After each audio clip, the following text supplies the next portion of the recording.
You'll marry the help, or watch this family turn to dust. The sun bled across the hills like a wound that wouldn't close. Outside the parlor window, the wind kicked dust across the porch, coating the wood in a soft, bitter film. The land once proud, once alive, sat cracked and dry, waiting to be taken like everything else. Inside the Wynne house, the silence wasn't peaceful. It was the kind of silence that follows a death or precedes a storm. Clara stood by the window, dressed in her mother's old blue gown. The lace at the cuffs had yellowed, and the fabric had faded to a ghost of its former self. It wasn't a dress, it was a memory, and it didn't belong to her. She heard the voice before the words. Her father's tone was sandpaper against her bones. She's marrying him today, or we lose everything. Joris Wynne's boots hit the floorboards like threats. The house creaked under the weight of a man used to getting his way, and too proud to see when it had already slipped from his fingers. Clara didn't turn. Her jaw locked, her fingers tight against the windowsill. From behind, her stepmother's syrupy voice oozed like honey left too long in the sun. A girl like you should be grateful that someone still wants her. Not every woman gets to choose Clara. She didn't answer. Couldn't. The bank's breathing down my neck, Joris snapped. That boy Jesse, he's got no family, no debt. He's clean. He'll take the name and the burden both. He's our last chance. Clara's breath hitched. Jesse Holt. The stable hand. Quiet. Watchful. Always polite, always just out of the way. She had never thought much of him because she'd never had to. Now he was the price. She turned then slowly, the fire in her chest fighting the ice in her stomach. He's a servant, she said. Better that Joris growled than being the daughter of a beggar. You'll do what's necessary. The Wynne name still carries weight. Clara opened her mouth, but the words caught in her throat. Melwyn smiled from her corner, like a woman who'd won something no one else noticed. Outside, the church bell rang. One long, hollow note. It sounded like a funeral. The chapel was nearly empty. Dust hung in the air, backlit by thin shafts of golden light that made the space feel older than time. The preacher stood waiting with his hands folded, eyes dulled by routine. Jesse Holt stood beside him, hat clutched in both hands. He wore a clean shirt. His boots were polished. He looked calm, not proud, not scared, just still. He didn't look at Clara as she walked in, escorted by no one. Her steps echoed louder than the preacher's voice. Do you, Jesse Holt, take this woman? I do, Jesse said, voice like steady earth. And do you, Clara Wynne? She whispered, her lips barely moving. You may kiss the bride. Jesse looked at her, then shook his head gently. You don't owe me that, ma'am. He placed the hat on his head and offered his arm. Let's go. Behind them, Joris Wynne was already speaking to the preacher about signatures and debts. Somewhere coins clinked against wood. The ride to the cabin was quiet. Jesse guided the horse while Clara sat rigid in the saddle behind him. The path was narrow, flanked by thorns and dying light. The air smelled of dust and something more raw, like change. I could have said no, she muttered at last bitterly. You could have, he said, but your father would have lost the ranch, and they'd have thrown you out with it. She scowled, glancing sideways at him. And why do you care? He didn't look at her when he answered. Because someone should. It wasn't a pity, and it wasn't flattery. It was true, stark, and unflinching. The cabin was smaller than she expected. One room, a table, a bed, a stove, nothing else. "This is it?" she asked. "All I've got," he replied, swinging off the horse. "You'll take the bed. I'll sleep outside till you're comfortable." She turned sharply. "Outside?" "You don't have to." "I know," he said, calm as ever. "But you didn't choose this marriage. I'm not about to make it harder." With that, he stepped outside, grabbed the axe from the post, and began chopping wood. The sky darkened into violet above him. Clara watched from the doorway, arms folded, unsure whether she was more stunned by his manners or her own strange sense of safety. She wasn't sure she trusted it, but it was there. That night, she didn't sleep. The bed was too quiet. The cabin is still, too. Outside, the rhythmic thunk of the axe had long faded into the hum of crickets and wind. But the scent of pine and the lingering heat of the stove wrapped around her like a question. Why wasn't she terrified? The question lingered as she stared at the ceiling, fists curled in unfamiliar sheets. The next morning, she found the letter. It was folded into her bag, tucked beneath the worn leather handle. The handwriting was her father's sharp impatience. Clara. You were never made for greatness. Be thankful Holt accepted you. Do your duty. Endure. That's what women like you are for. The breath left her body like a punch. Her hands trembled as she fed the letter into the stove's fire. It curled and blackened silently. She stepped outside. Jesse was fixing the roof sweat, darkening the collar of his shirt, his movements clean and precise. "Why are you still working so hard?" she called. He paused, hammering midair. "I work. That's what I do." Then more softly, "And maybe one day, you'll stop seeing me as the man you were forced to marry. Maybe you'll see me as the one who'd never hurt you." Clara didn't answer. Couldn't. But her silence didn't sting like it used to. It felt quieter. That night, Clara hears the rain on the tin roof. It's the first sound that doesn't make her feel trapped. The life she never chose is starting to feel less like a cage and more like a beginning. The rain began just before dawn, tapping softly against the tin roof, like a memory trying to return. Clara opened her eyes to a dim gray light filling the cabin. The bed beside her was empty, but the blanket still held Jesse's warmth. The scent of pine firewood and strangely fresh bread drifted in from the stove. For a moment, she thought she might still be dreaming. No one had ever cooked for her. Not once. Not her father. Not Melwyn. Not any of the cold-faced maids who glided through the halls of the Wynne house like shadows. She sat up slowly, her hair unpinned loose around her shoulders. The air was quiet, heavy with that strange, gentle peace that only comes after a long silence has been broken. Outside the window, the valley lay under a layer of mist. Trees blurred like brushstrokes. Jesse stood a few yards from the house, splitting logs with his sleeves rolled up and his shirt plastered to his back by the rain. He wasn't wearing a hat. The downpour didn't seem to bother him. Clara watched him longer than she meant to. There was something about him that didn't fit the word servant. He moved with a kind of confidence, no certainty, like a man who knew who he was, even if the world kept trying to tell him otherwise. When she finally stepped out onto the porch, his head turned just enough to acknowledge her. Not all the way. Just enough. "Mornin', Miss Wynne," he said, wiping his hands on a rag. "Don't call me that," she said, arms crossed. He raised a brow. "What should I call you then, Clara?" Her voice came out firmer than she expected. He nodded slowly, almost like he was tasting the name. "Clara," he repeated. "The bread's still warm," he added.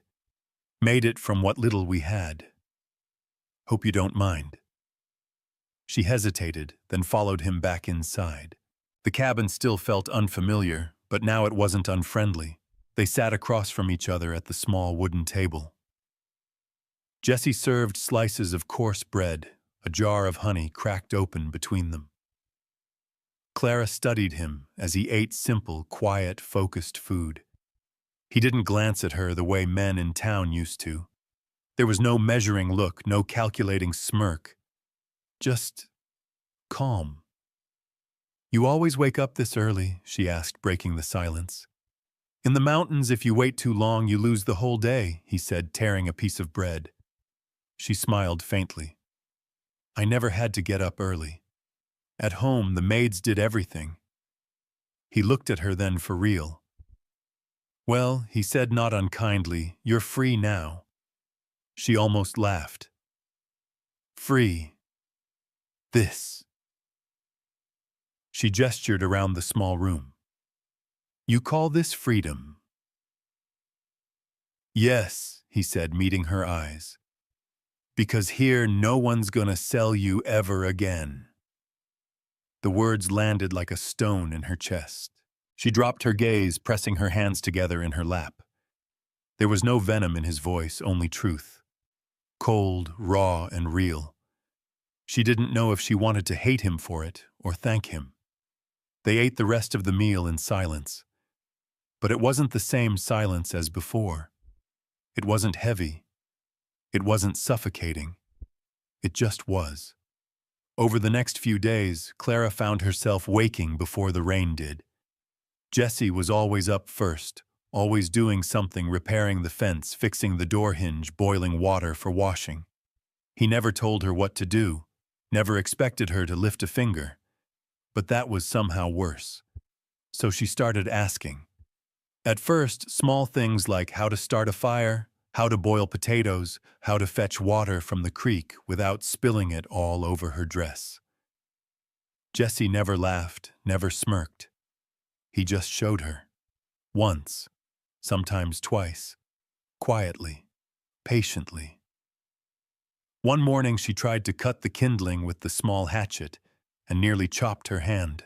He took it from her gently and wordlessly handed her a safer tool. Sometimes she fails. Sometimes she cried. But she never once saw him roll his eyes or walk away.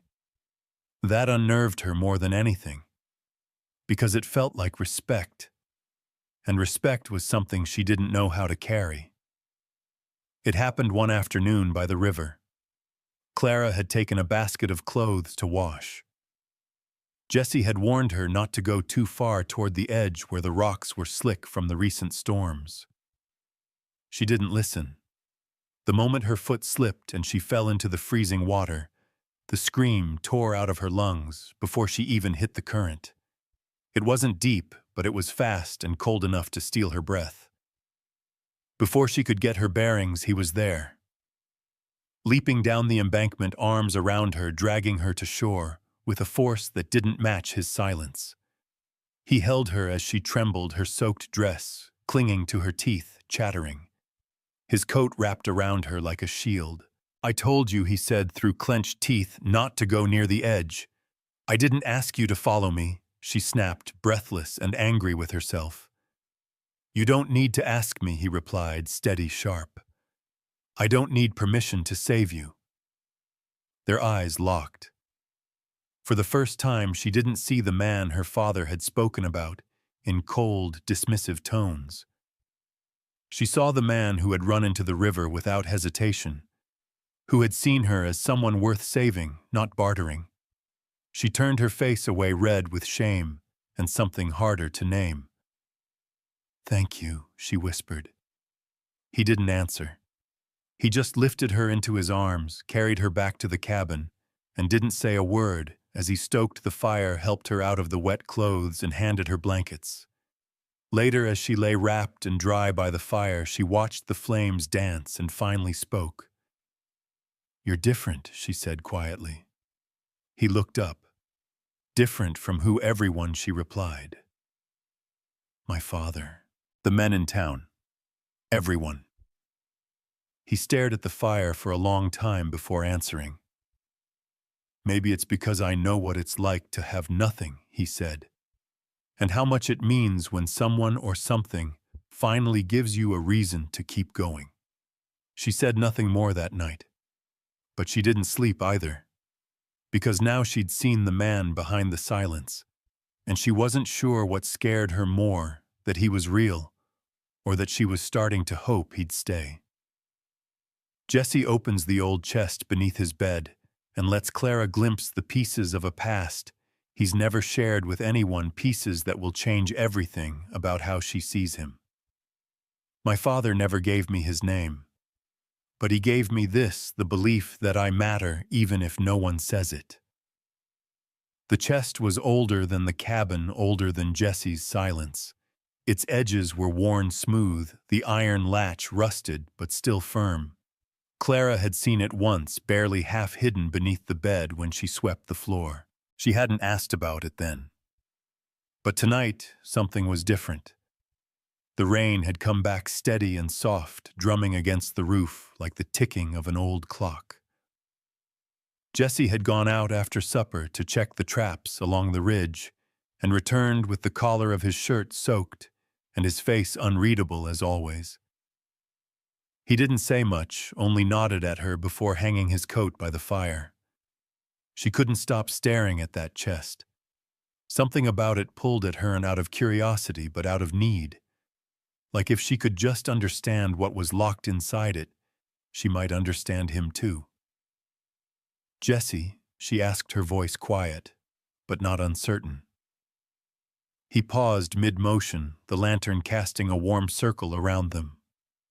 "What do you keep in that box under the bed?" His hands stilled. For a beat, neither of them spoke. The wind moaned through the trees outside like a warning or a song. He set the tin mug down on the table and looked at her. Only then did she realize how fragile his expression had become, not weak, but open. Like something unguarded was showing through for the first time. He walked to the bed, knelt down, and pulled the chest out with both hands. Then he reached into his shirt, pulling out a thin bronze key that hung from a cord around his neck. Without a word, he unlocked it.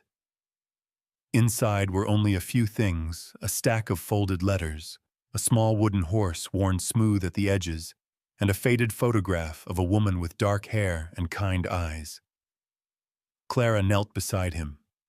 She didn't reach for anything. She didn't need to.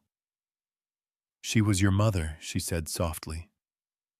Jesse nodded once. "She worked at the Hawthorne Ranch. Housemaid. The man who ran it. He was married. But he used to come see her late at night when the halls were quiet. Said he loved her. Maybe he did." His voice didn't crack. It didn't even tremble. But Clara could feel the fault lines just beneath. "I was born in the servants' quarters, raised in shadows. Her mistress made sure everyone knew I wasn't meant to exist." Clara swallowed hard, her throat thick. "I'm sorry," she whispered. "Don't be," he said. "I'm not." He pulled the photo out, staring at it like it held the only map he'd ever needed. "She taught me everything. How to build, how to mend wounds, how to work with my hands. She told me not to give hate back to the world, just because it gave it to me first." He paused. "And when I was 10, my father died. He never gave me his name, but before he went, he told me one thing I never forgot." Jesse looked at Clara, not with sadness, but with something steadier, something heavier. He said, "My father never gave me his name, but he gave me this, the belief that I matter even if no one says it." Clara's chest tightened. That sentence hit like a hammer, shattering some quiet lie she'd been raised to believe, that worth came from names, from blood, from the Wynn legacy. She touched the wooden horse. The detail had faded, but she could still see the shape, the little carved mane. "She gave you this?" Jesse nodded. "She carved it from scrap pine while I was sick with fever. I sat by my bed for 3 days. Said she wanted me to have something to hold when the world felt too big. Clara blinked fast, looking away before her tears gave her away. "You're not like them," she murmured. "You never were." He glanced at her, then closed the chest slowly and gently. "No," he said, "and neither are you." She stiffened. "You don't know me." "I know enough," he replied. "Enough to see you've been handed a cage and told it was gold." The words stung because they were true. And not just true, they were the kind of truth that once spoken could never be unspoken. She rose to her feet and walked to the stove, pretending to check the firewood, just to keep from turning back toward him. "You say that like it's simple." "It's not," Jessie said behind her. "But simple and right aren't the same." She pressed a hand to the mantel, feeling the heat of the fire against her palm. "Do you ever wonder what it would have been like if things had gone different?" she asked. "All the time," he said. "But wondering doesn't change what is. Choosing does." When she turned to face him again, his expression had settled. Calm, grounded. But his eyes, they burned. She didn't know what to say, so she nodded. It wasn't accepted. Not yet. But it wasn't resistance anymore either. The next day the clouds lifted. The valley soaked and glistening breathed under a sky scrubbed clean. Clara stepped outside barefoot, letting the cold dew kiss her toes, her hem soaked within seconds. She found Jesse repairing a broken fence post. The way he moved, focused, methodical, unhurried, made her feel steadier just watching him. "Need help?" she asked. He looked up, genuinely surprised. She shrugged. "Might as well learn." He handed her a spare hammer. By noon, her palms were blistered. By evening, they'd repaired 5 panels together. She bled once, clumsy with the nails, and he gently took her wrist, dabbing her hand clean with a cloth, saying nothing. But his touch lingered longer than it needed to. That night, Clara didn't sit in the corner. She sat beside him by the fire. The silence between them no longer felt like avoidance. It felt like a beginning. The moon was high when she finally spoke again. "You were born a secret," she said quietly. "But you don't live like one." Jesse didn't look at her, just stirred the coals. "I refuse to." Then he met her eyes. "I won't live in the shadows just because someone else thinks that's where I belong." Clara breathed in slowly. Neither would she. Not anymore. Clara begins working the land, learning to live, not just survive. Jesse teaches her, but something deeper is forming between them, a quiet kind of intimacy they both try to ignore but can't. "You matter." They just made you forget. The sun rose over the valley like it was testing the day, soft, slow, unsure whether to burn hot or stay hidden behind the lingering fog. Clara was already awake, standing by the creek, in a dress soaked at the hem. Her hands red from the cold water, the rhythm of washing clothes steady and mindless. Jesse had told her not to stand too close to the edge. But pride had whispered in her ear louder than reason. She reached forward for a shirt that had slipped down the rock, and her foot hit slick moss. It all happened in seconds. The world tilted. Water rushed. Her hands scraped against stone as she plunged into the current. Cold stabbed into her chest like knives. She tried to scream, but it came out broken, swallowed by the roar of the water. And then strong arms, steady grip, boots anchoring in mud. Jessie was in the river, pulling her up, dragging her toward the shore with a force that didn't feel like panic. It felt like purpose. "Damn it, Clara," he snapped, teeth clenched as he wrapped his coat around her. "I told you not to get too close." She gasped, trembling, soaked through and dizzy with cold. I didn't ask you to come after me. He looked her dead in the eyes. I don't need permission to save you. She opened her mouth to argue, but the heat in his voice knocked the breath right out of her. He wasn't yelling. He wasn't angry. He was scared. She felt the weight of his coat on her shoulders, the warmth of it leaching slowly into her skin. Her teeth chattered, and suddenly the sting of embarrassment hit harder than the cold. "Thank you," she whispered. Jesse didn't answer. He only nodded, picked her up, soaked skirts and all, and carried her back up the bank like she weighed nothing. The fire popped and hissed in the stove.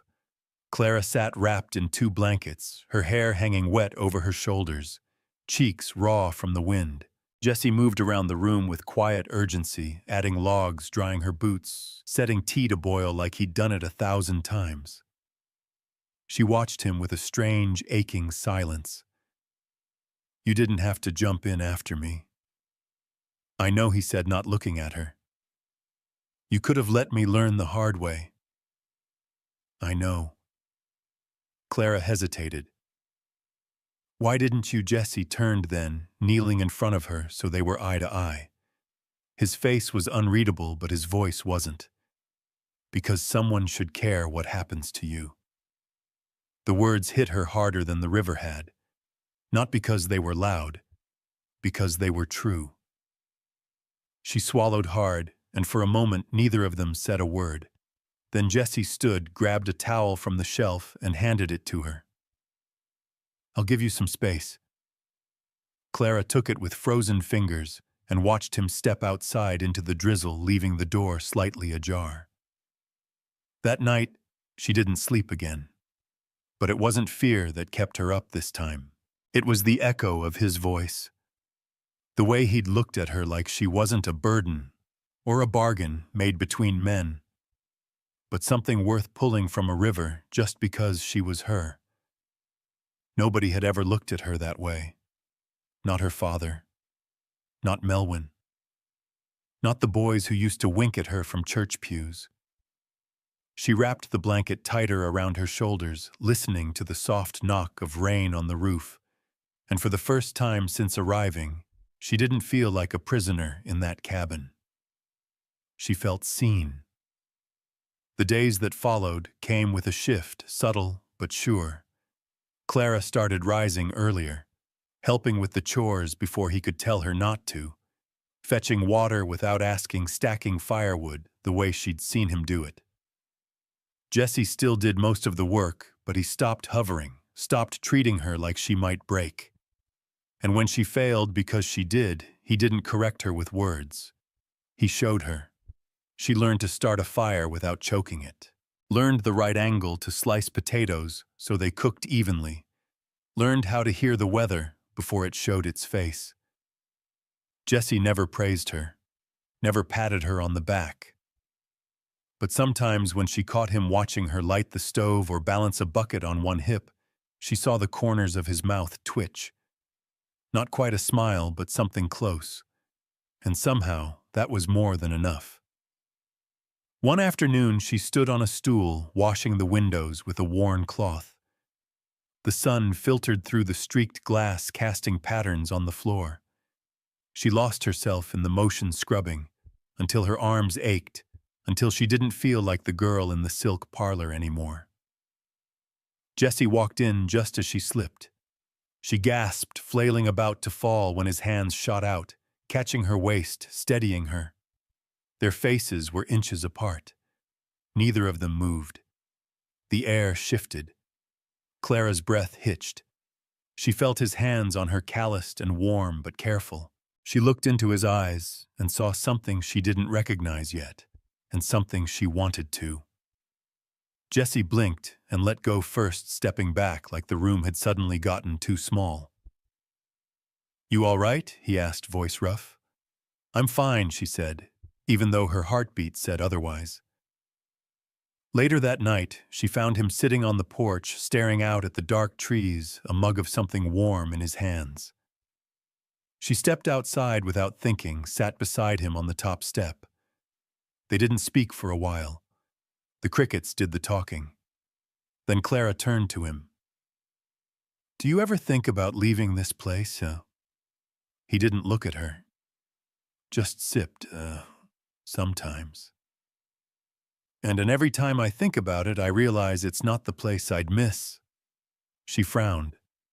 "Then what?" Jessie turned, met her eyes. "It's what this place has become since you got here." Her chest went tight. Her lips parted, but no words came. He went on. "I know you didn't choose to come here. I know you didn't want this life. But every time you fix the fire, or laugh at the goats, or curse when the bread burns, I start to think maybe this place isn't just a cabin anymore." She stared at him, stunned into silence. "You matter, Clara," he said finally. "They just made you forget." The tears came fast, hot, and sudden. She turned away, wiping them with her sleeve, angry with herself for letting them fall. But Jessie didn't press. He didn't touch her. He just sat there, close enough to feel far enough to let her breathe. And that meant more than any kiss ever could. Jessie's past catches up to him when Clara asks about his father and discovers a secret that reshapes everything she thought she knew about blood value and belonging. "I was born a secret, but I refused to live like one." The morning was too quiet. Not the soft, healing quiet Clara had grown to appreciate, but the kind that held something beneath it. Like a held breath. Like thunder waiting to crack. Jessie was on the roof, repairing the last leak the storm had left behind. Clara stood in the doorway, watching him work, her hands wrapped around a chipped enamel cup filled with lukewarm coffee. He hadn't said much since the night on the porch. Neither had she. But the silence between them had shifted again this time, not uncertain, not even tender. It felt full, like something unspoken was taking root between them, deeper than names, deeper than the vows they never meant to say. She turned back inside, suddenly restless. Her eyes drifted to the space beneath the bed, the old wooden chest. She hadn't asked about it again since the night he opened it. I hadn't touched it. But it was still there, waiting, and her curiosity burned hotter than she wanted to admit. It wasn't just about knowing him. It was about understanding herself, why she was still here. Why the ache in her chest wasn't just homesickness, but something heavier. Something shaped like belonging. When Jessie returned hours later, smelling like cedar and sweat, she was already sitting near the fire chest, open, his mother's photo in her lap. He paused in the doorway. "You never said her name," Clara said softly. Jessie stepped inside slower than usual. "Lucinda," he said. "Lucy to most, but she let me call her Mama even when folks said I shouldn't." Clara didn't move. She was beautiful. She was strong, Jessie said. The kind of strong that didn't make noise. Just held things together. Clara looked up. "And your father?" Jessie's jaw worked for a moment. "He ran the ranch," he said. "Big man. Had a big voice, big money, big everything. Except courage." She waited. He loved her, maybe. Or maybe he just needed someone to see him for who he wasn't allowed to be. Either way, when I was born, he didn't deny me, but he never claimed me either. He crossed the room and sat across from her. The fire cracked between them. "One day when I was 10, he came out to the quarters. The first time he ever looked me in the eye. Told me he was dying. Told me not to be ashamed. Said he couldn't give me his name." Jessie's voice dropped. "But I can give you this," he said. "I can give you the belief that you matter, even if no one ever says it." Clara swallowed hard. The words clung to her ribs. "I was born a secret," Jessie continued. "But I refuse to live like one." He picked up the little wooden horse from the chest, turned it over in his palm. My mother made this during the worst winter we ever had. We had no firewood, no food. But she made this for me. Said I'd need something to hold when I was alone. He handed it to her. She didn't take it. Instead, she looked him straight in the eye. You're not alone now. They sat there for a long time, firelight flickering between them, until Clara finally reached out and gently took the wooden figure. It was lighter than she expected, and heavier than it had any right to be. That night after dinner, Clara laid awake in bed listening to Jesse's footsteps outside pacing softly on the porch. The air was thick with something unsaid. She rose, wrapped herself in the wool blanket, and stepped into the cool evening.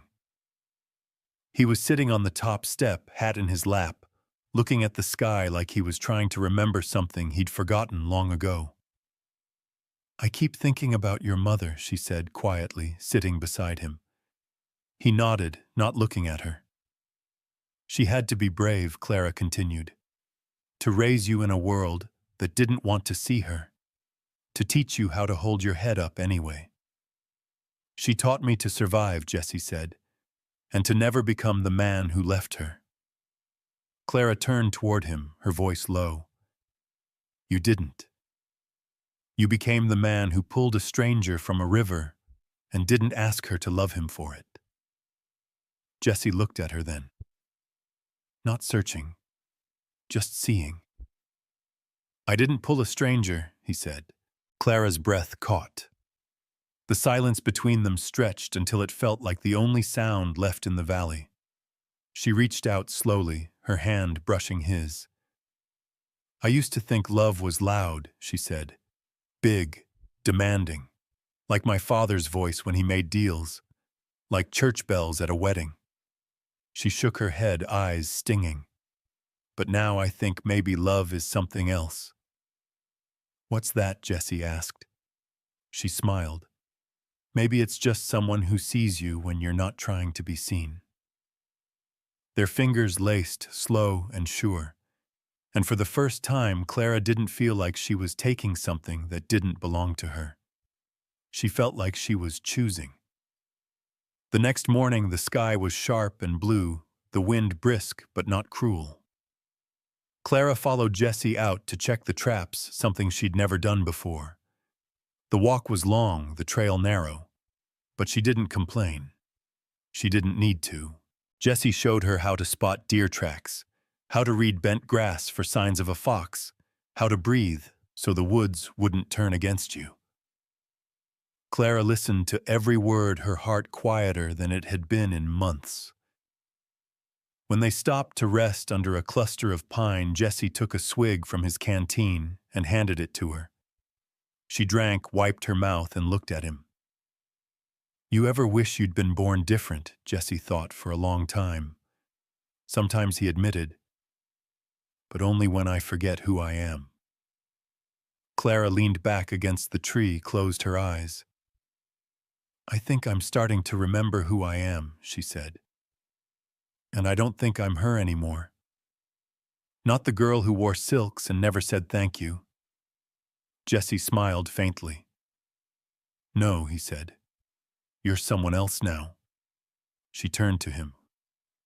You're someone who didn't run. Someone who stayed. The quiet settled between them like dust in golden light, and Clara realized she wasn't just surviving anymore. She was beginning. The quiet between them begins to crack under pressure because feelings can't stay hidden forever. One storm will bring them closer than ever and threaten everything they've built. Maybe freedom isn't something you fight for. It's knowing who you are without the chains. The wind was already picking up when Clara stepped out to feed the chickens. The sky above the valley had shifted, no longer blue and open, but bruised with low, rolling clouds. The kind that didn't just bring rain. The kind that made animals go still and the trees whisper warnings.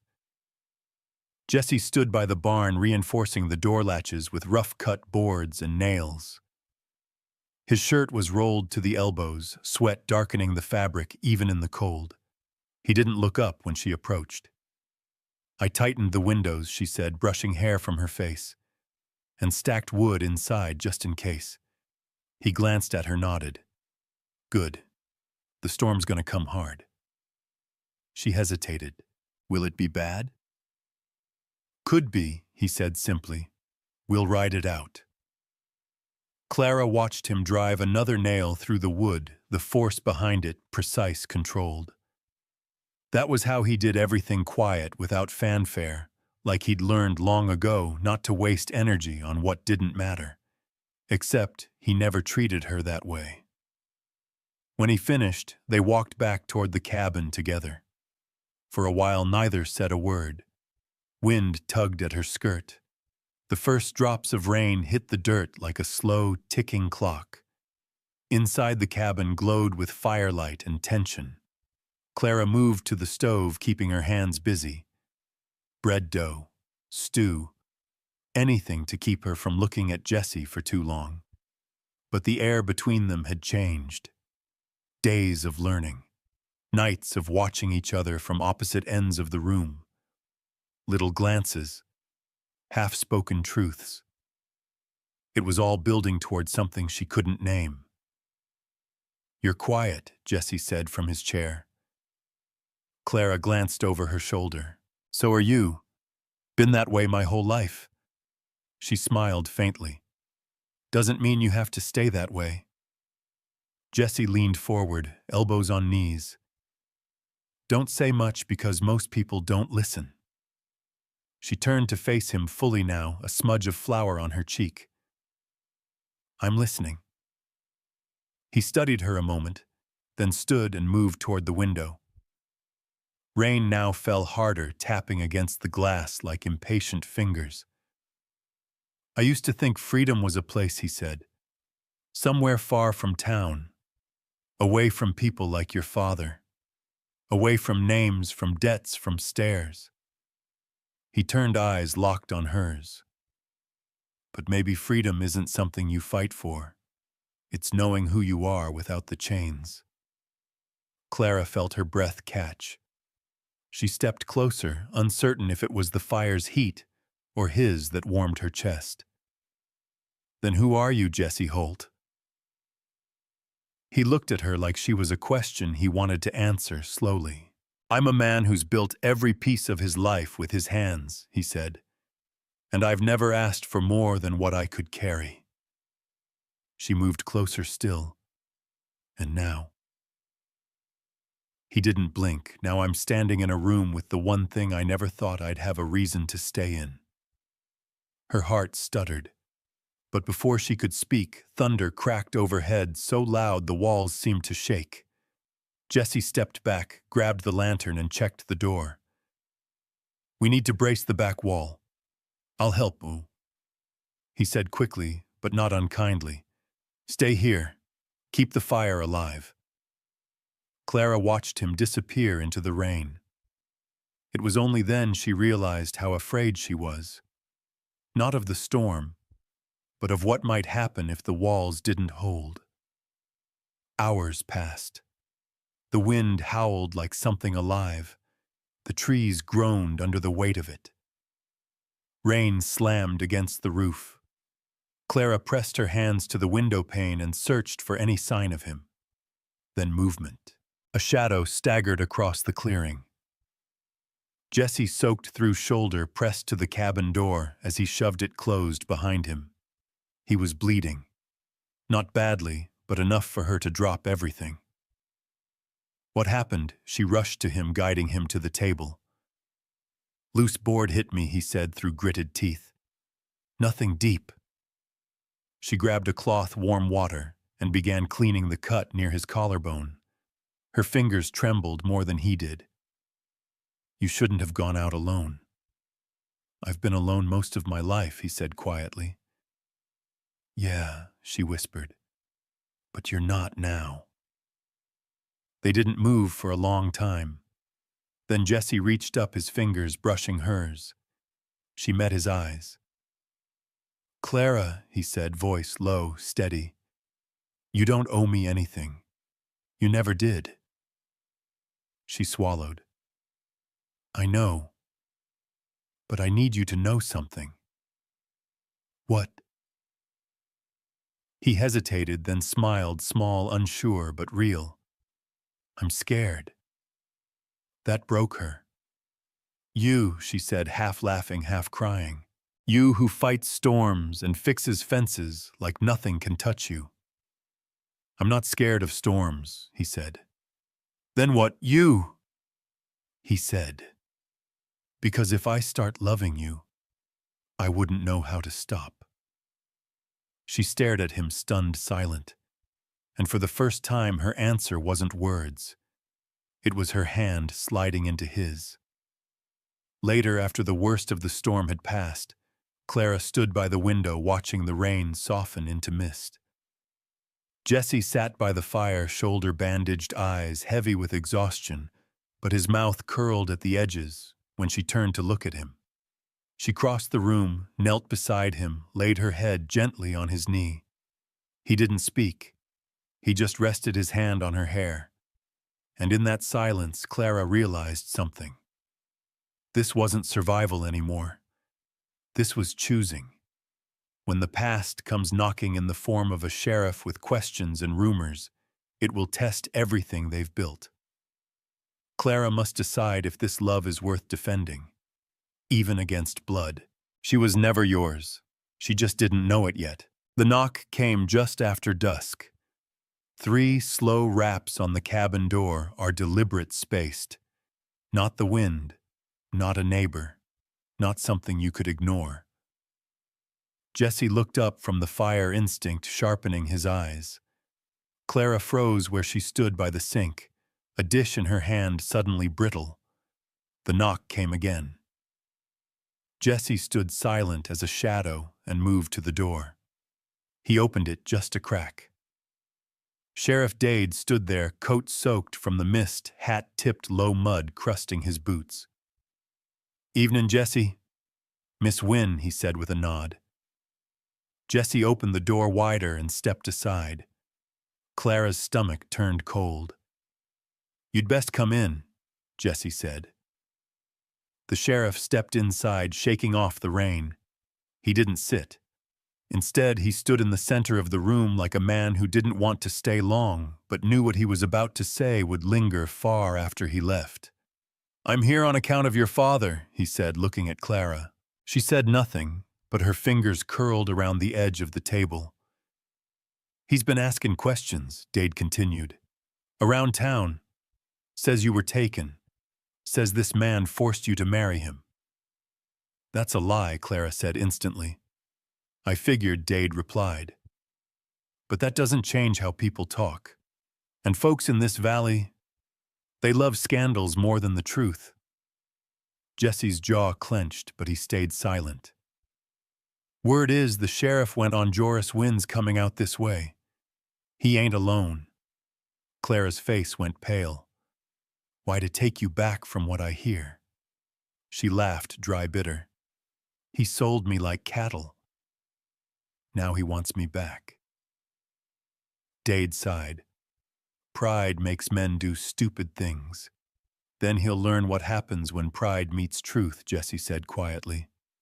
The sheriff nodded once, tipping his hat. "Just keep your heads low. You don't need a war." As he turned to leave, he paused at the door. "One more thing," he said, eyes cutting to Clara.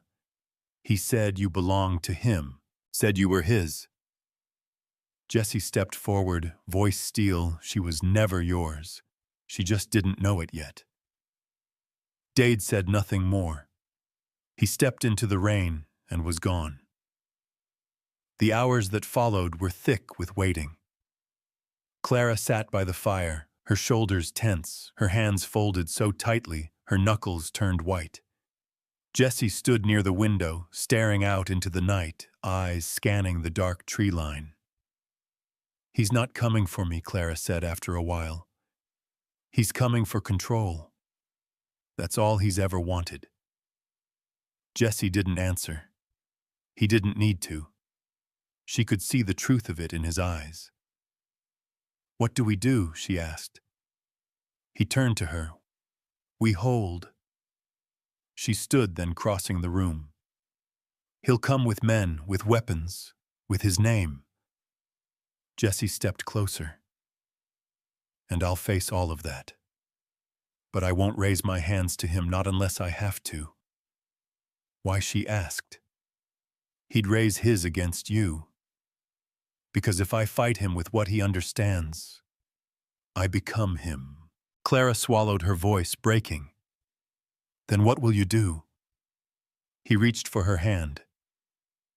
"I'll show him something he's never seen," he said. "A woman who chose her own life." They didn't sleep. At dawn, the sound came: hooves on wet dirt, the grind of wagon wheels, the low murmur of voices.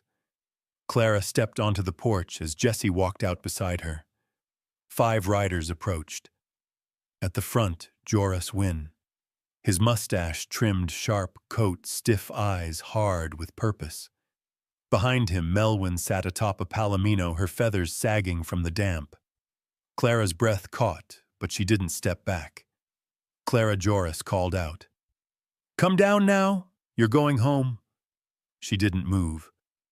"This is home," she said, voice steady. A murmur passed through the men behind him. Joris's face twisted. "You've gone mad. Living in sin with a stable hand. You disgrace your name." Jesse stepped forward. "She's not your property," he said, voice like stone. "And she feels no shame." Joris spat on the ground. "You think you can take what's mine, boy?" Jesse didn't flinch. "She was never yours, never anyone's." Melwyn dismounted, her voice like a dagger. "She belongs in a house with silk, not dirt. You've dragged her through the mud." Clara's voice cut through like thunder. "No," she said. "You did." They all turned to her.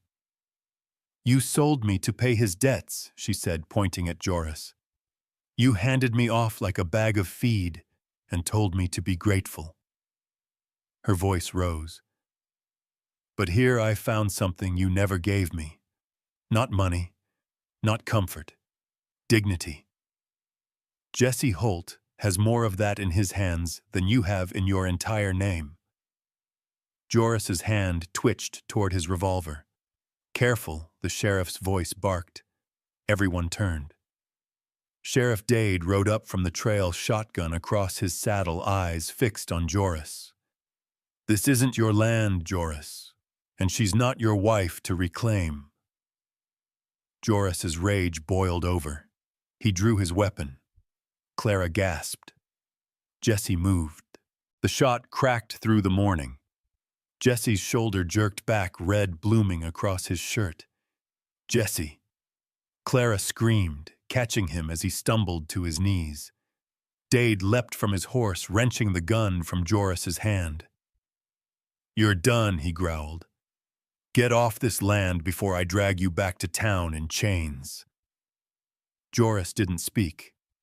He looked at Clara, eyes wide, not with regret, but with something worse, surprise, like he'd never truly seen her until now. He turned and rode away. Melwyn followed, silent. The others scattered. Rain began to fall, soft, almost gentle. Clara pressed her scarf to Jesse's wound, tears mixing with the blood. "Stay with me," she begged. "You can't, don't you dare leave me now." Jesse winced, but smiled weakly. "I told you. I wouldn't let him take you." "Don't talk," she whispered, holding him closer. "I have to," he breathed, "because if I don't say it now, I might not get another chance." Clara leaned in. "I love you," he said, and for the first time she didn't flinch from the word. "I love you too," she whispered, kissing his forehead, her voice breaking. "You're not a servant.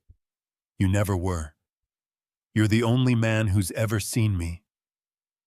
The storm passed as quietly as it came, and inside the cabin, lit by firelight and soaked in truth, something stronger than pride took root.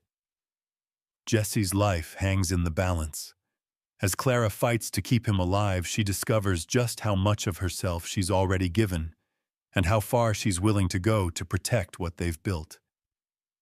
You don't walk away from someone who gave you back your soul.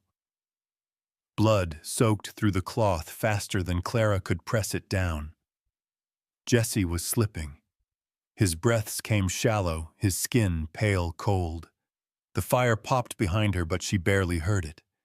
The only sound she could focus on was the uneven rhythm of his lungs, like a clock winding down.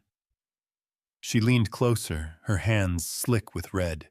"You stay with me," she whispered, voice raw. "You don't get to leave. Not now. Not after everything." Jesse blinked, his eyes glassy, struggling to stay open.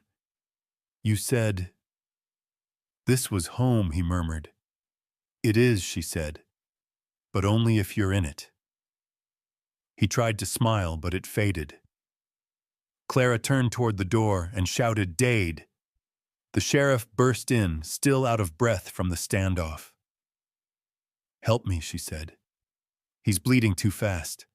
I need a thread." "Whiskey. Clean towels. Anything now." Dade didn't hesitate.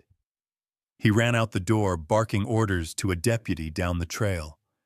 Clara returned to Jesse's side, pushing her fear down so far it turned to steel.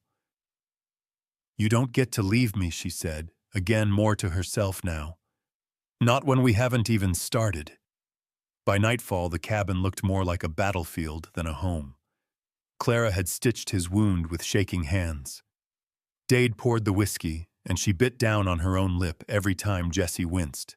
Afterward, she sat beside him on the bed, wiping the sweat from his brow, whispering stories she made up on the spot, half to keep his mind awake, half to keep her own from splintering.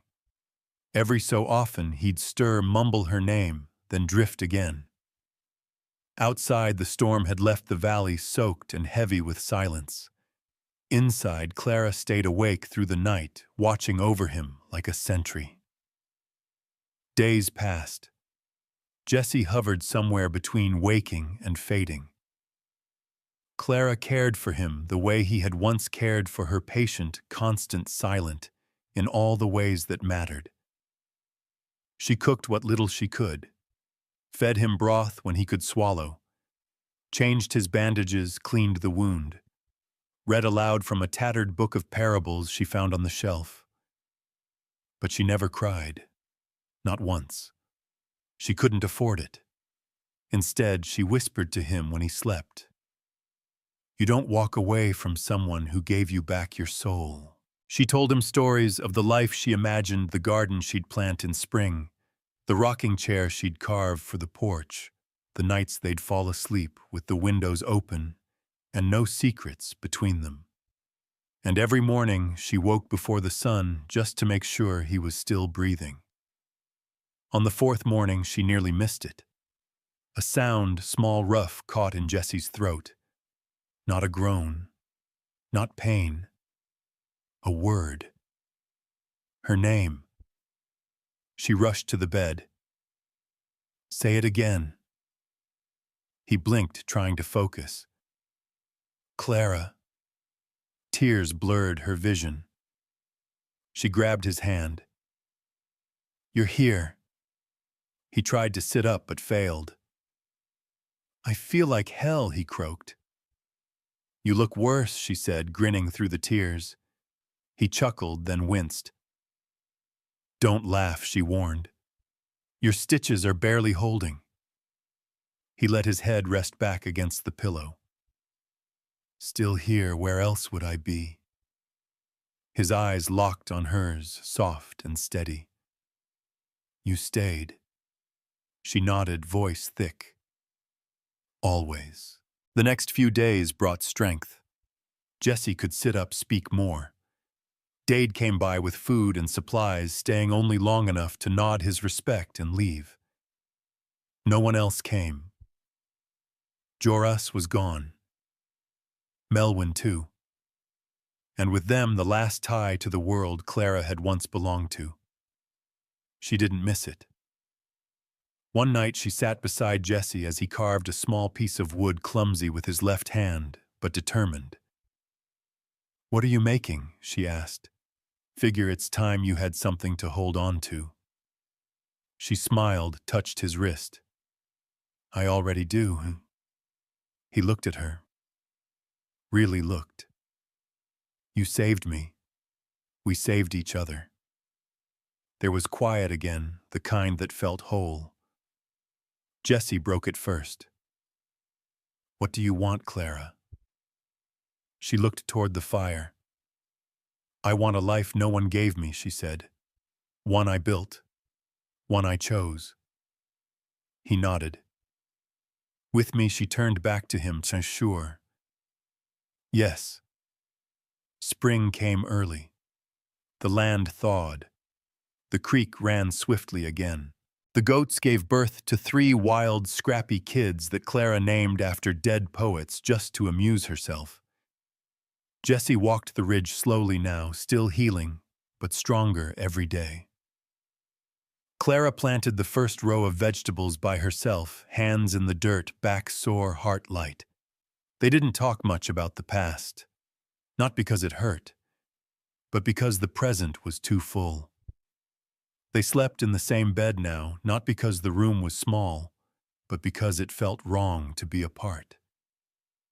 At night, when the stars came out, Clara would rest her head on Jesse's chest and listen to the steady beat beneath his skin. Every time it felt like a promise. One evening, as they sat on the porch, watching the horizon melt into gold, Jesse handed her something wrapped in cloth. She opened it slowly. The wooden horse, but smaller, lighter, a new one. "I carved it for Grace," he said. She looked up, stunned. "You think it's a girl?" He shrugged. "Feels like one." Clara smiled so wide it hurt. "We'll find out soon enough," she said, her hand resting on her stomach. Jessie leaned over, kissed her gently. They didn't need vows. This was enough. As Clara prepares to give birth, nature isn't the only force testing their peace. A figure from Jessie's past arrives bringing questions and truths Clara wasn't ready for, but must face.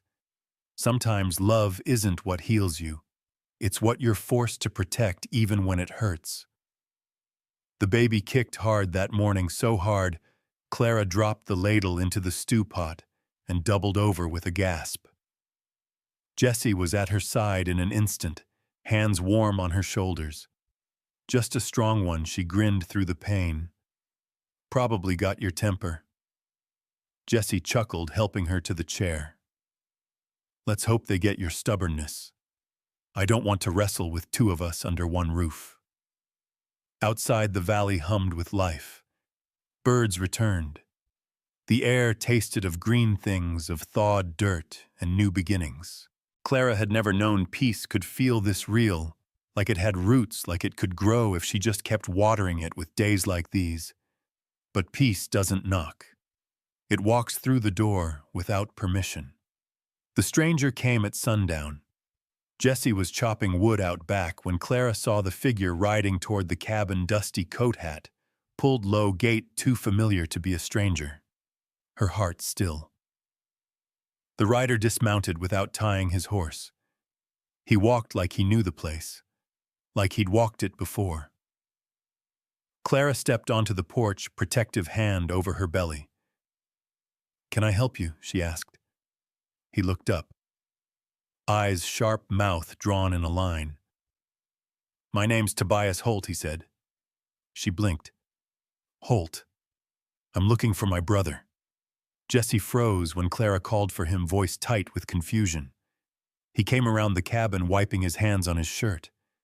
When he saw Tobias, he stopped cold. The silence that followed was the kind that cracks something open. "Tobias," Jessie said. "Didn't think you'd still be breathing," the man replied. Jessie exhaled slowly, then nodded toward the porch. "You want to talk? We talk out here." Clara glanced between them, uneasy. She couldn't read Tobias. There was no welcome in him, but no threat either. Just history.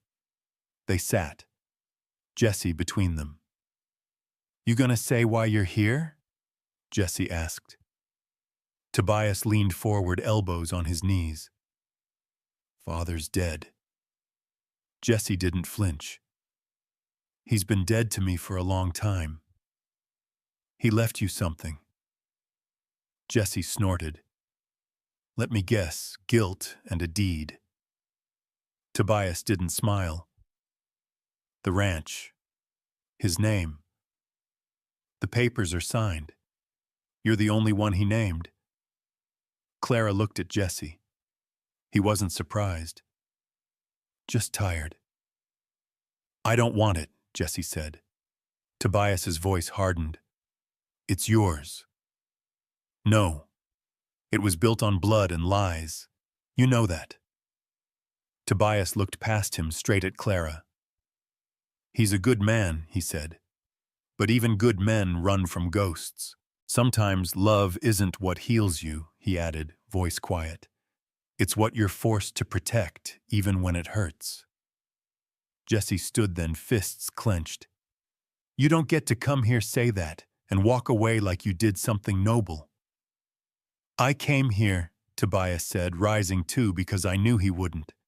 Because I didn't want this place to swallow you whole."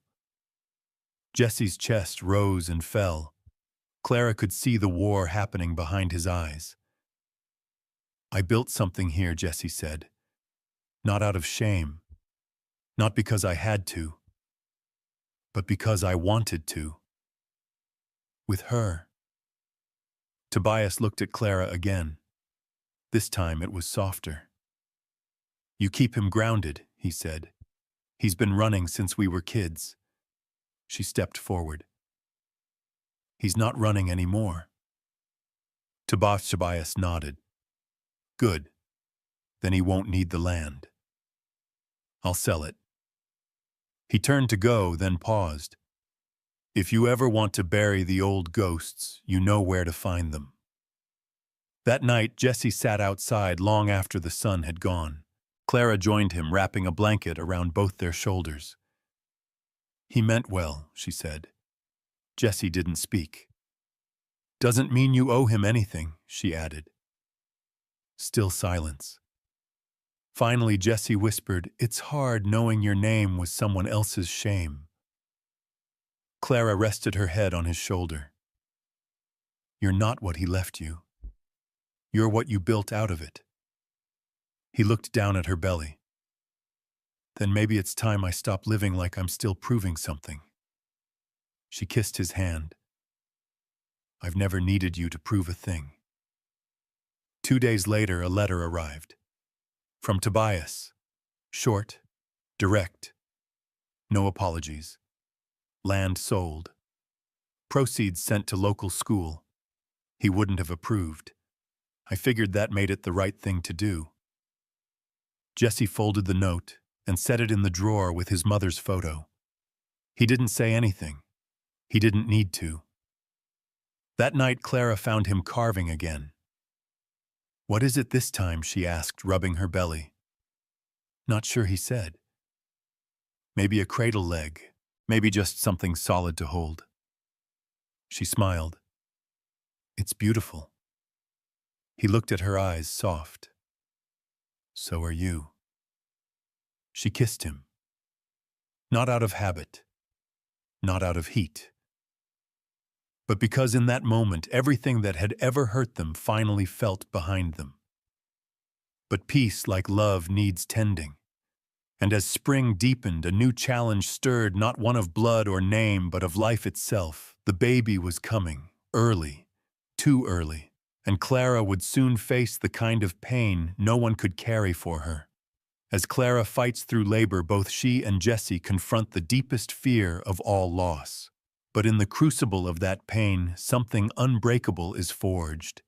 If I lose her, I lose the only truth I've ever known. The first contraction came just after midnight. Clara had been restless all evening, shifting in bed, unable to get comfortable. Jessie thought it was just nerves, maybe the stew, maybe the storm clouds rolling in again. But when she gripped his wrist hard enough to leave a mark, her breath hitching sharp, he knew. "It's time," she whispered, already pale, already bracing herself against the headboard.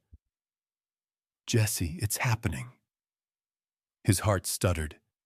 He had prepared for this, as much as a man could. He'd carved the crib boiled water and asked Dade to send the midwife if she was ever needed. But he hadn't expected it so soon. 2 weeks early. Too soon. She doubled over with another wave of pain, teeth clenched, hands twisting in the blanket. He was on his feet in seconds, voice shaking. "I'll ride into town, get Mrs. Halston. I can be back in an hour." "No," Clara gasped. "No time. Jessie, it's coming now." The next contraction tore through her like lightning. And just like that, everything he thought he was ready for shattered. The cabin became a crucible. Heat from the firewater boiling on the stove, the smell of cloth and blood and fear thick in the air. Clara lay on the bed, sweat slick across her brow, breath short, her voice hoarse from trying not to scream. Jessie stayed by her side.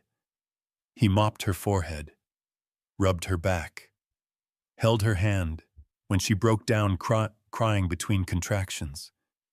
And when she looked up at him with wild, terrified eyes, he whispered the only truth he had. "If I lose her, I lose the only truth I've ever known." Outside, the wind howled, another spring storm rattling the shutters. Inside, time unraveled. Clara pushed through hours of agony, her body racked with pain so deep it didn't even feel like her own anymore.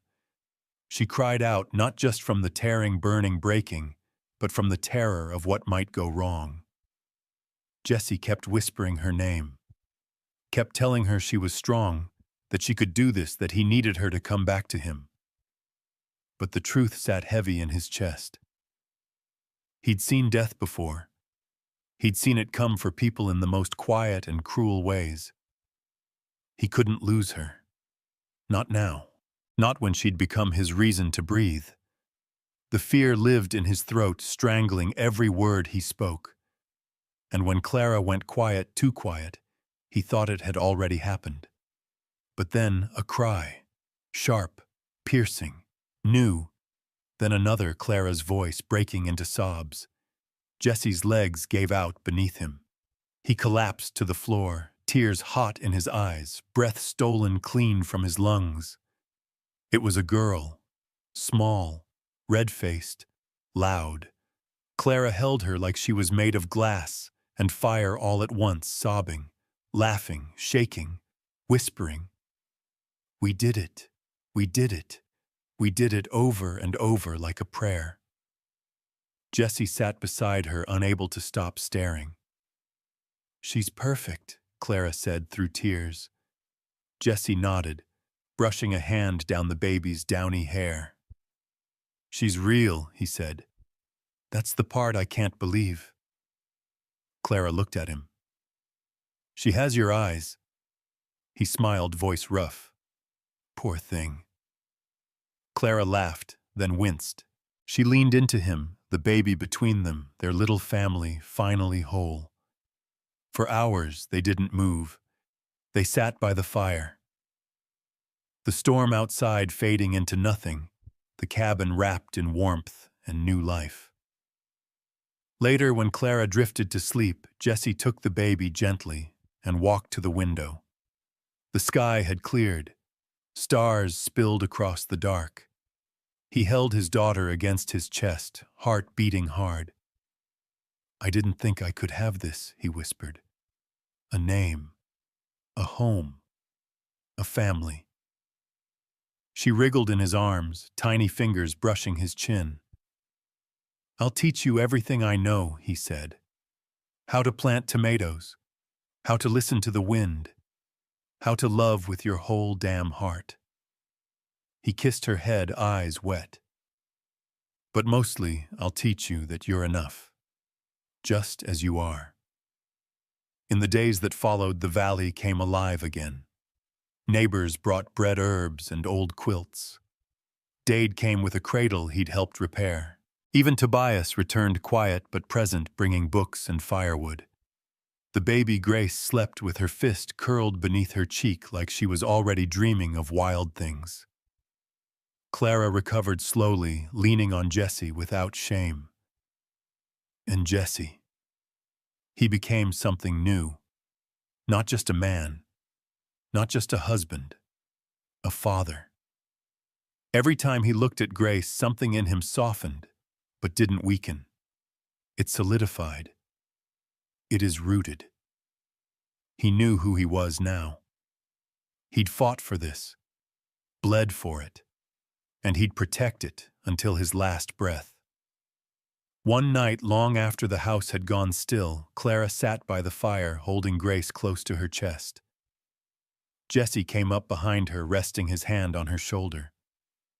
"She's gonna be strong," Clara whispered. "She already is." Clara leaned her head against him. "Do you think we've outrun the past?" Jesse didn't answer right away. "No," he said finally, "but I think we've stopped letting it lead." She looked at him, then down at Grace. "She's not born of shame," Clara said.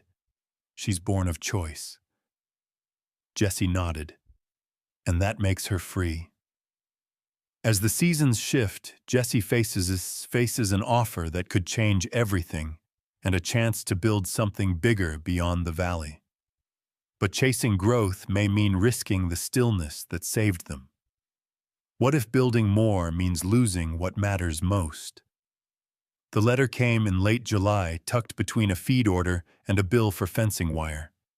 Jesse found it folded neat, addressed in a hand he hadn't seen in years. He stood at the edge of the porch, reading it once, then again, the words hitting harder each time. Clara noticed the change in his stance before she saw the letter. "What is it?" she asked, rocking Grace in the crook of her arm. He didn't answer right away. Just walked over and handed her the paper. It was from a man named Ethan Price, an old rancher from south of Abilene. Years ago, Jesse had worked his land for a season, repaired fences, broke horses, kept to himself.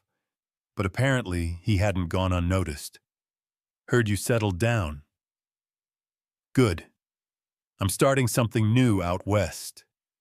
Big land, big idea. Clean slate. I need a man I can trust. Someone who knows dirt and people. Someone who's been through fire. You in no signature. Just a name, a location, and a postscript. Bring your family. There's room to build." That night, Jesse sat on the porch with Grace asleep on his chest. Clara joined him quietly. "Are you thinking about it?" she asked. He nodded. "Can't lie. It's a chance." She waited. "I built something here," he said. "But out there, maybe I could build more. Not just for us. For her." Clara looked down at Grace, so small in his arms. What if building more means losing what matters most? Jesse didn't answer right away. Because the truth was, he didn't know. Over the next week, the question hung between them like smoke. Price's land was real. Jesse had asked around. Hundreds of acres. Good soil. Water rights. A place that could become a town someday, if the right hands shaped it. The thought stirred something in him, a piece of the old restless boy who'd once ridden fence lines dreaming of more. But every time he looked at Clara kneeling in the garden, or Grace reaching for the goats with her gummy smile, he wondered if more was just another name for gone. Clara never pushed. She made peach preserves, painted the crib, hummed lullabies that made the baby's eyes go soft. But Jesse saw the quiet worry in her. One night as they sat on the bed folding laundry, she finally asked, "Do you miss chasing?" He looked at her. "Not the running part," he said. "But it's coming." She folded a small sock and handed it to him. "I think you've already become one," she said. He took her hand, then kissed her knuckles. "I wouldn't leave you," he said. "But would we follow?" she asked, voice barely above a whisper. That was the question. A week later, Dade stopped by with supplies. Jesse brought up the letter. The sheriff didn't flinch. "Sounds like a good offer," Dade said. "But it sounds like it's asking something back." Jesse raised an eyebrow. "You think I shouldn't go? I think land's just land," Dade said. "But roots, they're earned." He glanced at Clara, who was weeding the path with Grace in a sling. "You already planted something here," he added. "Up to you if it's worth tending." That night, Jesse sat with Clara on the porch, watching fireflies blink through the dark. "I keep wondering," he said, "if I'll regret not going." Clara nodded. "That's fair. But I'm more scared," he added, "of going and realizing I already had everything." She leaned into him. "Maybe it's not about the size of the land," she said. "Maybe it's about what grows on it." Grace stirred in the cradle beside them, cooing softly. Jesse looked at his wife, then at his daughter. And just like that, the weight in his chest broke open. 2 days later, he wrote back to Price. "Grateful for the offer. But I've already got the only land I need. Where love lives, I build." He folded the letter, sealed it with wax, and sent it with the next traveler heading west. When he returned to the cabin, Clara was waiting by the fence, Grace in her arms. He walked up slowly. "Was it hard to let go?" she asked. He shook his head. It felt like finally choosing. Weeks passed. The land stayed the same, and yet everything felt new. Jesse built a smokehouse. Clara started teaching Grace to crawl in the grass. Neighbors came by more often. Laughter filled the evenings like music. And Jesse stopped looking to the horizon for what he thought was missing. Instead, he looked at the table set for 3, at the porch light flickering warm. Clara's hand always found him in the dark. He'd built something all right, not out of ambition, but out of love. And it was enough. As their life deepens into rhythm, Clara receives a letter from someone she never expected, Melwin. With it comes an invitation and a reckoning Clara didn't know she still needed. Some debts don't ask to be paid, they wait to be understood. The letter came folded in pale blue paper, scented faintly of lavender and dust. Clara found it in the mailbox, wedged between seed catalogs and a handbill about a church fair. The handwriting on the envelope stopped her cold, sharp, elegant, unmistakable. Melwin. She hadn't seen that name in over a year. Not since the morning her father rode off, leaving blood on the porch and silence behind him. Clara stood there for a long moment, holding the envelope as Grace toddled through the grass nearby, chasing bugs and sunlight. The wind was soft. The sky is wide. She opened it with steady fingers. "Clara, I imagine you didn't expect to hear from me. I wouldn't blame you for burning this before reading. But if you've gotten this far, thank you. Your father died in April. Quietly. Alone. I was with him for what it's worth. He left no will, no apologies.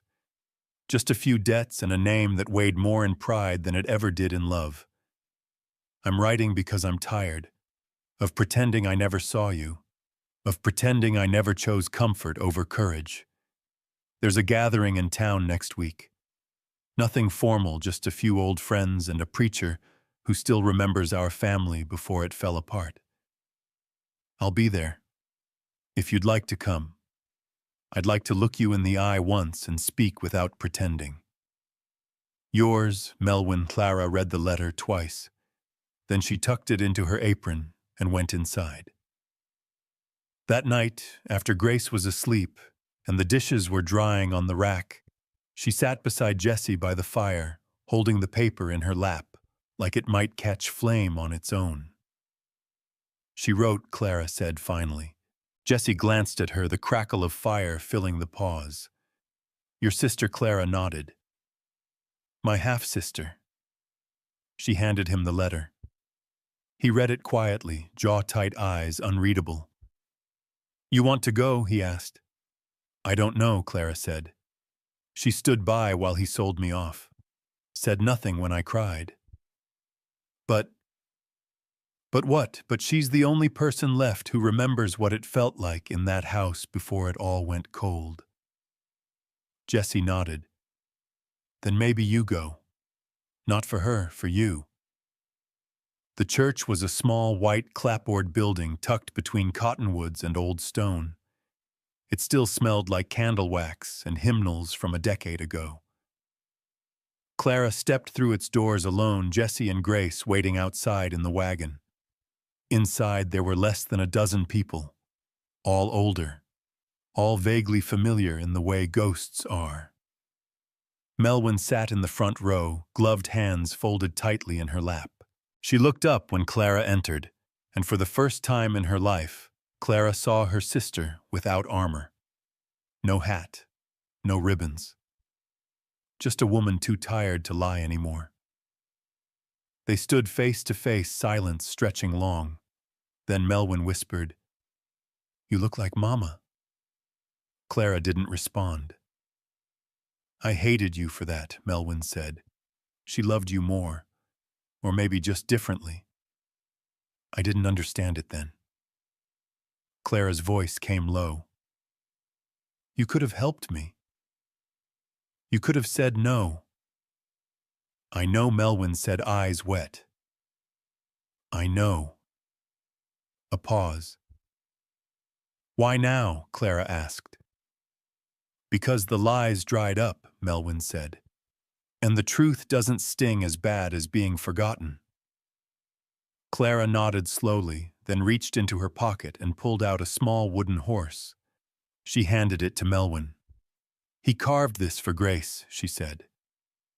But I think Mama would have wanted you to see it. Melwyn held it with shaking fingers. I used to dream of someone coming to save us, she said. No one came, Clara replied. We had to save ourselves. Melwyn looked at her eyes clear. Did you? Clara smiled softly. Yes, I did. They didn't stay long. Clara walked out of the church with her back straight, the air lighter somehow, as if she'd put something down she'd carried too long. Jessie took her hand as she climbed into the wagon. You okay? He asked. I'm done, she said. Not broken, not bitter, just done. Grace babbled happily from her little seat beside the baskets. As the wagon rolled back through the trees, Clara let the sun fall across her face and closed her eyes. Back home, life unfolded gently. The garden grew fat with tomatoes and squash. Jessie built a second room onto the cabin. Grace learned to run awkward, joyful, unstoppable. Neighbors came by to share cider and news. Clara began teaching letters to the children of the valley on Wednesdays, her hands finding chalk as easily as they'd once found sewing thread. Jessie wrote a short piece for the local paper about honest labor. He signed it, Jesse Holt, and didn't feel the need to explain that name to anyone anymore. Every evening they ate together on the porch, the light gold and soft, the air filled with laughter and crickets. One night Clara watched Jesse as he lifted Grace into his lap and whispered something that made her giggle. She looked at them both, the man who had once been a stranger, the child who had once been a hope, and she understood. This was never about running from her past. It was about refusing to let it write her ending. Final scene. It was dusk. The wind was warm. The porch creaked under rocking chairs and quiet joy. Jessie leaned close and whispered, "You ever miss it? The old world?" Clara shook her head. "I don't miss the house," she said, "but I remember the girl who lived there." He looked at her. "Is she gone?" "No," Clara said, smiling. "She just grew up, found something better than escape." "What's that?" She looked out over their land, the smokehouse, the rows of growing things, the clothesline dancing with Grace's dresses. Belonging, she said. Not to a place, not to a name, but to herself. Jessie took her hand, and the stars came out. This was never a story about rescue. It was about reclamation. About how a woman once traded like property chose love on her terms. How a man once discarded built something sacred from nothing. And how a child, born of quiet strength, would grow up never doubting that she was wanted. Some stories don't end in thunder. They end in peace. And that too is victory.